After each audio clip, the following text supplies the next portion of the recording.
Shawarma naman! Kaya, favorite ko to. Bakit? Shawarma yan eh. May sibuyas. Alam mo naman, ang mo yun. bibig ko, may sibuyas. Eh, yung totoong sibuyas, boy. Wala eh. Kamote yun eh. Kamote nasa ilalim ng lupa. Anyway, Api, mamimiss ka namin kung nasan ka man ngayon. Airplane kasi. Nasa airplane. Pauwi pa lang kasi. Hindi talaga na kompleto lang tayo. Kalahati ng coffee. Wow. Ikaw, pre, ang present lang. Tsaka ang positive na mga comment dito, sinasabi, uy, ang galing ni Migo, nagsisearch na, tsaka pumapasok na. Galing! Uy, kahit di ba yun? Natry namin ngayon, shawarma. Ano bang bestseller sa shawarma siya? Buy one, take one na alin po? Beef. So, beef shawarma po ang bestseller. Magkano po yun? 100. Wait lang, ito na. Ako na magbabayad oh. Isang order na buy one, take one na large na beef shawarma wrap. Hey ate, sarapan mo with love dapat. Alam mo, nakita ko rin sa comment, sabi yung nakasalamin ang pangit gumanap. Guys, tumatanggap pala kami ng mga product placement, kagaya nito. Tama! Yeah. Kailan natin sisingilin to, pare? Wala muna! Wala pang bayad, takpan mo na natin. Hindi rin to ng shawarma, hindi to sponsor. Kiosk edition to, puro kiosk lang tayo. So ito is yung beef nila, bestseller daw, tikman na Seller natin. to. Okay guys, cheers mo na, cheers. Basta si Yarn. Ano masasabi mo? Masarap? Wala pa. Masarap yung pita niya. Yung pita, sila gumagawa. Kasi daw, yung lola nung may-ari nito, may bakery. Moso na naman siya. Smoso talaga to. Kwento Tubig. Saan galing ang shawarma? Ang shawarma nang galing yan sa Turkey, galing sa Ottoman Empire. Tapos nag-start yan sa beef skewers. Tapos yung ginawa nila, nilagay nila sa isang rod. Tapos umiikot. Nilalagay yung meat doon, tapos may apoy. Nakakatawa naman, pre. Ang dami niyang contribution. Ang tawag doon, rotisserie. Controversial pala kung saan nanggaling yung shawarma kasi madaming umaangkin. Ano ba kasi dati, nakahiga, tapos ginawa nilang vertical para yung taba umaano sa pababa yung mantika. Kaya ang tawag sa Turkey ay kebab, doner kebab. Yun yung shawarma, pero kasi ito, wala silang mga ganon. Parang on the go talaga to. Start ang shawarma siya kasi sa Tutuban. Sa Divisoria. Na parang nasa tabi-tabi lang. Tapos Night market ngayon eh. Ang galing talaga. Mag-asawa yung may-ari nun. Tapos mahina, boy, hindi kumikita. Ngayon, nung hindi kumikita, pasara na sila. So nag-decide sila, sige para maubos yung mga gawa natin. I-buy one, take one na lang natin. Yung binay one, take one nila lumakas, doon na nag-start. Okay din eh, no? Pag may asawa ka, na sumusuporta sa'yo. Ilan tubig? Ano, tubig tatlo. Ito pala tubig. Oh, so sa lasa, Yung flavor nung meat, para sa 100 okay siya. Ako, mahilig ako sa shawarma. Sa nakain ko shawarma, medyo matabang yung meat. Oo. Alam mo anong okay sa kanya? Yung pita talaga. Malasa. Pero ang ano ko sa pita, parang nakakapalan pa ako sa kanya. Ba't ba manipis lang? May iba akong natitikman na parang may luto. Pero baka ito yung style nila. Kasi usually, ang pita niyan, ginaganon yan sa apoy eh, di ba? So lumulutong, tapos ginaganon-ganon yan. Yun yung kinalakihan natin sa shawarma. So, alam niyo magkano puhunan niya? 50,000. Ito ba yung in-endorse ni Catherine? Ito pala, oh. Ano pati ni Daniel Padilla. Si no? Daniel. Pero ano na sila noon? Mataas na sila doon. Nag-all in pala sila kay ano. Catherine tsaka kay Daniel. Ay, oo. Next natin yung mas nauna, si Piolo.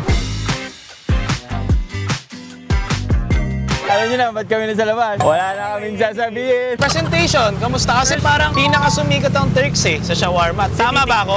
Tama. Titignan mo yung loob niyan eh. Tignan natin yung loob. Kita nyo yung kung gaano karami yung laman. Yung laman. Makikita nyo dyan. May sauce. Parang nakabukod din yung cheese niya, pre. Ano siguro, nagdikit-dikit na. Si Adrian nasa gitna, oh. Nakakikit. Alam mo, ang gusto ko dito sa sa Turks, nilalagyanan nila. Kasi dati pre, ang shawarma, yung mga kinalakihan natin, ang messy, tumutulo. So parang kailangan mo pa siyang anuhin sa ilalim. Sa akin kasi mas gusto ko yung nakapaikot sa wrap, sa pita, yung lagayan. Parang nakakain mo din yung papel, no? Hindi, balat-balat. Hindi mo makakain ng dire-diretso. Cheers! Para kay Api. Yung pita nila mas manipis. Panini grill. Pero mas malasa yung pita ng shawarma. Yes. Sabi ng Arab, ang shawarma daw is masarap pag masarap yung bread talaga. Pero ito, yung beef nito, mas beef. Siguro lang, medyo dry yung meat. Tapos sa Turks ko na unang nakita yung yung shawarma nga na nakagayat na. Kasi nasanay ako talaga yung nasa rotisserie. Itong dati, itong Turks, cart lang siya. Mag-asawa din ang may-ari, pare. Talagang nasa pag-ibig ang negosyo. At saka, kotse nung babae. Binenta para pampatayo nito. Ibig sabihin mo, regalo sa kanya yun, tapos binenta niya para sa asawa negosyo niya. Oo, ganun. Kumbaga, suportahan. Galing. Tsaka yung yung ina-uplift ka ba? Yung talagang inihila ka pataas. Di pa baba. Sawan-sawa na ako sa'yo. Bago kay Kit yun, nag-ginanon siya.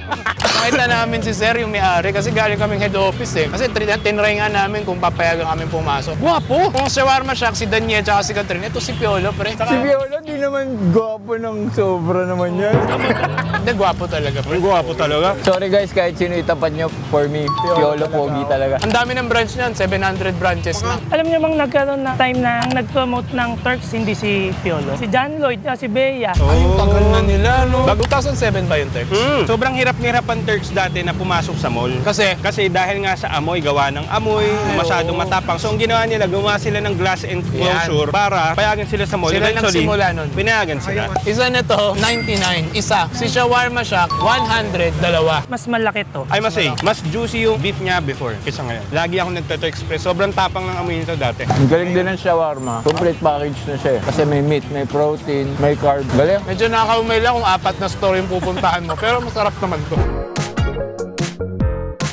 Caleb naman! Wala kasi tayong ma-orderan na pwesto mismo. So, pinagrab na lang. Hindi rin natin mahanap kanina, no? Inikutan na natin. Actually, meron nito sa amin malapit. Kaya lang naging Greek Alpha na lang daw siya. Ano yung Greek Alpha? Ito, Greek Alpha na to. Ah, na hindi na siya, dating ano? Caleb. Alam ko yung Greek Alpha, more on Mediterranean food. Parang ano sila, partnership. So, shawarma, tas mga Mediterranean. Tas ngayon, baka inown na nila. So, ito sa Grab, parang yung isa, 140 something pesos. Parang ibang-iba yung tita niya, pare. So siya ang pinakamahal. As of the moment, Sabi nila masarap daw to, hindi natin alam. Pero kasi pag kinain mo daw yung Caleb, mapapasabi ka na, another one. Uy! DJ Caleb. DJ Caleb yun eh. Tignan muna natin. Yung pita niya, parang ano ba yung binibenta sa school dati? Panini!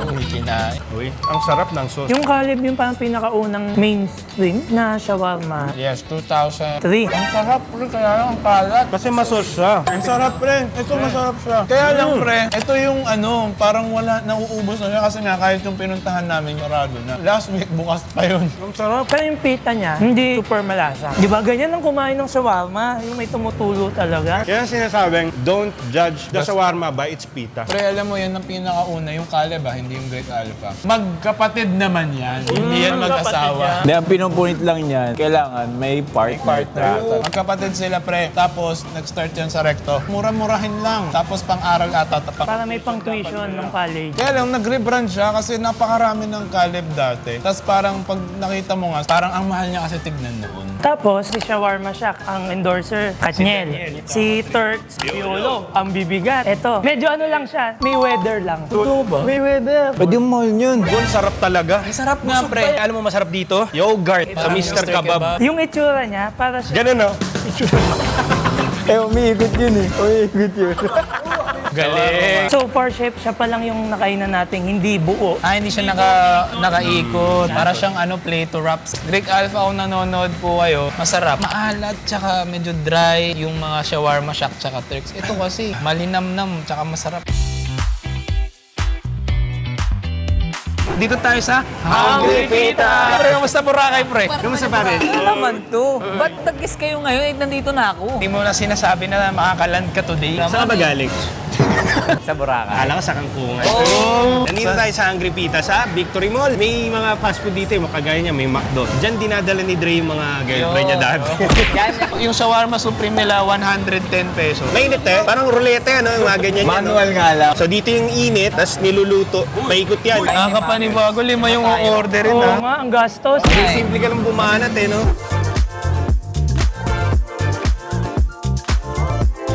Tigim.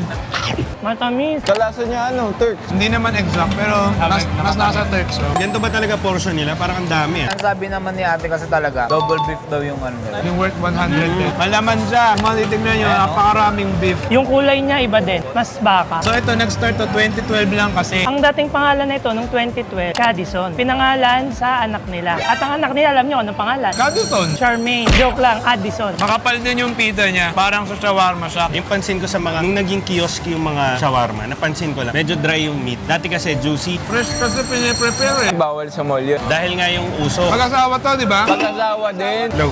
Uwi na ako. Hindi na sila nagbago talaga. Akala ko nga Kaya mo, tropa talaga. unang-unan yan. Akala ko Ano tropa nangyari? talaga. So si ma'am tsaka sister, college pa lang. Fourth year college na si ma'am, nabuntis. So ngayon, kailangan nilang mag-work para sa ano nila, pamilya nila. Si ma'am, naging isa sa pioneer ng online selling yan. Si sir, ang pinasok niya is driver ng bridal car. Hindi enough, so naisip niyang mag-shawarma kasi yun yung comfort food nila. So doon nag-start yung Cadison. Hindi, nakikinig ako. Ito na exciting part, 20,000 yung una nila noon. In 2018, nag-decide silang i-rebrand. Ngayon, nasa 100 branches na sila. Pero, mainly sila sa Bulacan. Tapos, ang ambassador talaga nila, si Alden Richard. So, ano masasabi mo dun sa apat na na-review natin? Galing, nandun ka sa lahat, pre. Natikman ko lahat yan. Yung presensya mo naman nandun, pare. Yung sinabi ko tumingala ka, tapos gumano ka. Iniwish ko na sana safe ka lang. Buti naman, mawawala ka dito.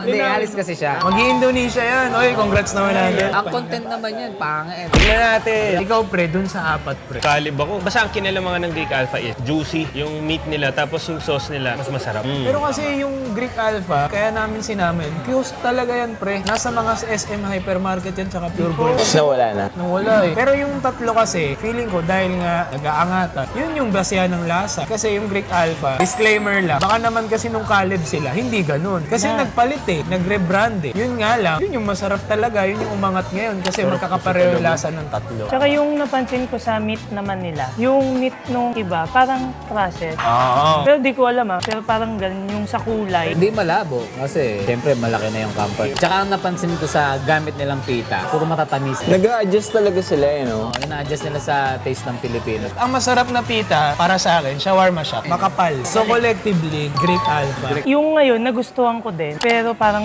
nung nakakadami na akong kain, may umay. Yung hungry pita. Tatanong ko lang kung baka may alam kayong mas authentic na shawarma. Hindi. Wait lang. Ito kasing video na to, kiosk edition to eh. Siyempre magta-try tayo ng totoo. Yung mga restaurant. Oo nga, kung ikaw magpo-promote. Di ba nakasama si Daniel Padilla dati? Shawarma, yung pita. Ayan. Uy, Hindi kinain eh. Hindi ka, kainin mo. Ano ba yan? Dali na, huwag ka nang ano. Agad ka na. Dali na.